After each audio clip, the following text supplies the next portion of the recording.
আজকে আমরা দেখব ঢাকা বিভাগের মানিকগঞ্জ জেলার দর্শনীয় স্থানগুলো।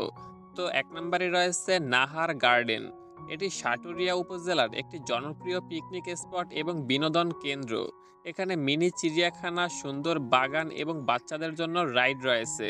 দুই নম্বরে রয়েছে ঝিটকার সরিষা ক্ষেত।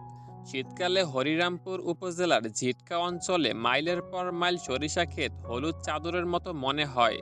এটি আলোকচিত্রাদের জন্য অত্যন্ত আকর্ষণীয় একটি জায়গা।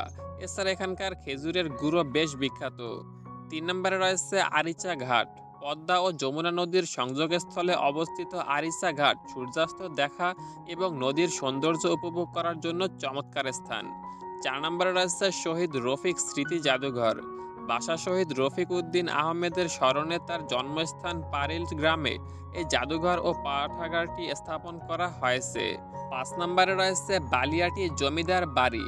এটি মানিকগঞ্জের সাটুরিয়া উপজেলায় অবস্থিত বাংলাদেশের অন্যতম বড় ও সুসংরক্ষিত একটি প্রাসাদ।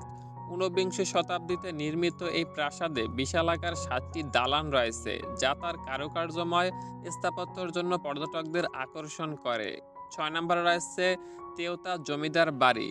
শিবালয় উপজেলার তেওতায় অবস্থিত এই জমিদার বাড়িটি ঐতিহাসিক গুরুত্বের পাশাপাশি বিদ্রোহী কবি কাজী নজরুল ইসলাম এবং তার স্ত্রী প্রমীলা দেবীর স্মৃতিবিজড়িত একটি স্থান।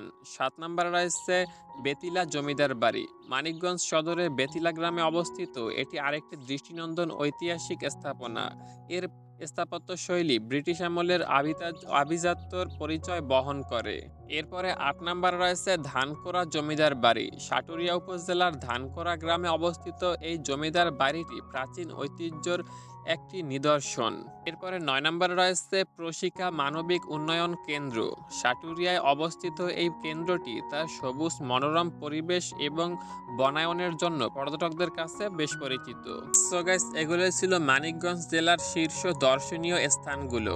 আপনার পছন্দের জায়গা কোনটি অবশ্যই কমেন্ট করে জানাবেন। জায়গা খুঁজে পেতে অসুবিধা হলে গুগল ম্যাপে নাম লিখে সার্চ করলে লোকেশন সহ পেয়ে যাবেন। যাওয়ার আগে আমাদের চ্যানেলটি সাবস্ক্রাইব করে দিবেন।